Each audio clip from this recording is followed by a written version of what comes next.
যখন দেখবেন চোখ, হায় হায়, কেন যেন চোখের মধ্যে হায়া চলে এসেছে, এখন আর এগুলা ভালো লাগছে না।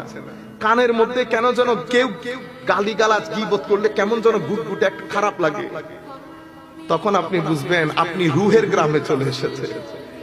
আমার আল্লাহ রাব্বুল আলামিনের ওই নূরের ওই জায়গার মধ্যে আপনি চলে এসেছেন। যখন এখানে আসবেন তখন আপনি আরো যেতে চাইবেন।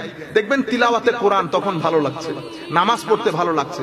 তখন মানুষের সাথে খারাপ ব্যবহার করলে ভিতর দুঃখ দুঃখ দুঃখ দুঃখ করে, আমরা কি বলি, বুক ধরে গেছে। কেন বুক ধরে গেল?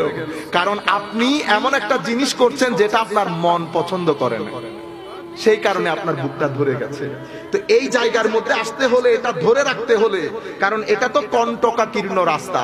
আপনি এখন ওই গ্রাম থেকে বের হয়ে এই গ্রামে আসতেছেন। এই যে আমি আপনাকে বলেছি এই দুনিয়া, এখানে এখানে কাছে কিছু ভাঙা চোরা পড়ে আছে, সাপ, বিচ্ছু, বাঘ, সিংহ, টাকা পড়ে আছে।